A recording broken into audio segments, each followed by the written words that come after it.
Carolina. Waiting for Leo to get over here and we can get on our way. I was over there in the yard when I made the last video, I think.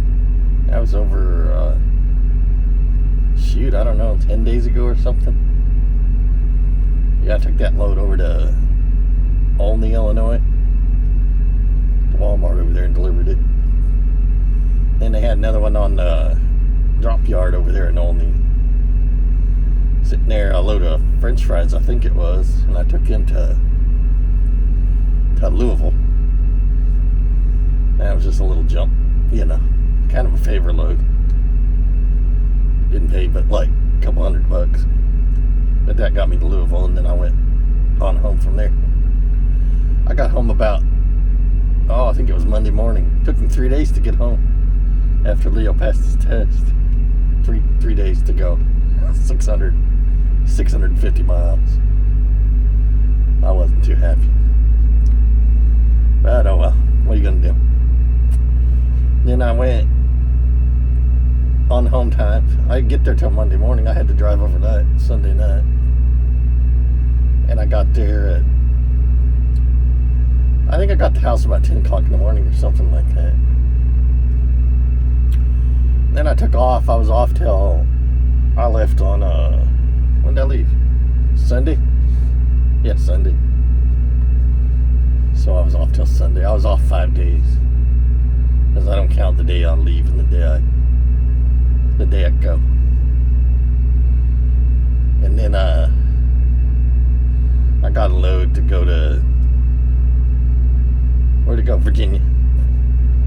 Sandston, Virginia, I think it was. From Walton, Kentucky. Went over there. Or by Richmond is where that is. And then from there I went down here to Lumberton, North Carolina.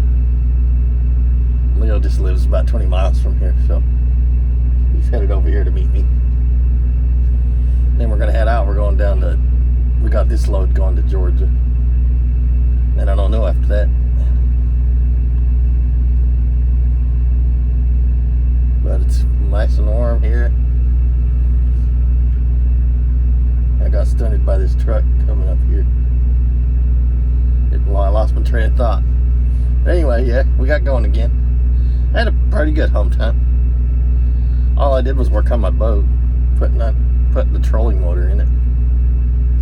That wasn't too bad, but I'm a perfectionist, so I did it. I probably installed it 3 times. Because I just redid it. It still ain't exactly how I want it, but it'll work. Let's see. The other thing I wanted to talk about was the new lease training pay and how trainers are going to have to run with it. The days of running your student just however you want to run them, I think that's over with. And if you're going to use them for a mile mule, you're going to be paying a lot of money now. Because if you run them, I did the math on it, and if you they get guaranteed pay of $128 a day. They don't call it guaranteed. It's called weekly something earnings.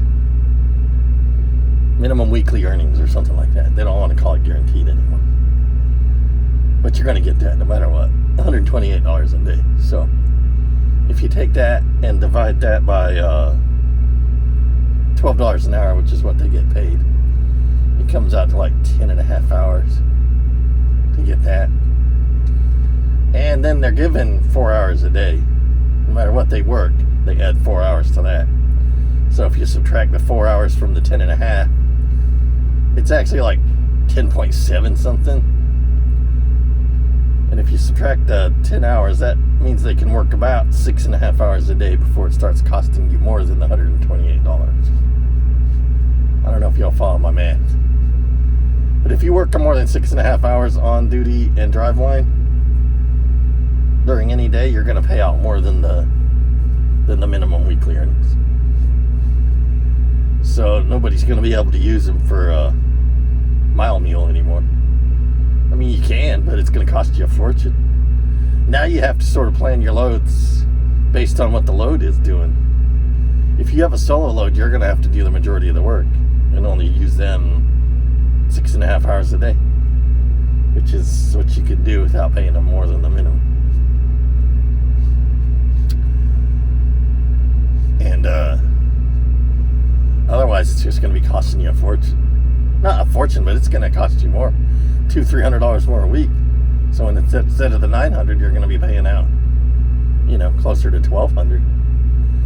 But if you have a load, like a profitable load that justifies using them, using the labor, then you go ahead and do it because your load justifies it. Just like my wife used to run a Pizza Hut, and they had to cut labor. If there was no business going on, she would have to send people home because she had a certain percentage of labor that she could run. Otherwise, she had to cut labor. Otherwise, she'd blow her labor number. It's the same thing in the truck. You can't just blow your labor number. It's just how it is now. You're going to have to watch it. But that was my math on that. I don't know if the trainees are going to get mad when you don't work them, but I mean, it's just how it is. It's business. And people on Facebook are talking about dropping their students off because they don't want to pay all that extra money when they're just getting solo loads. A lot of them, they were saying they were just getting solo loads. And I was telling them how to do the math that I just explained. And that they can only run it, they're going to have to do the majority of the work. And I don't think some of them like having to do the majority of the work and still paying them the $900. It's kind of I don't know. It's good for the student because they can't be taken advantage of anymore. So I like it that way. But it does it makes it a lot more difficult. You can't just plug and play the trainee anymore. You have to figure out how you're going to use them and do it logically. You can't just make them drive, and the days of them doing all the work and you sitting there doing the 6 hours are over with. Now it's reversed. But it is what it is because that's the system we're in. That's what Prime needs to do and has to do and wants to do. So we're all just going to have to adapt. Or quit training. That's your choice. But anyway, that's about all I got for now. So I'll talk to y'all later. Y'all have a good one. Y'all be nice. Take care.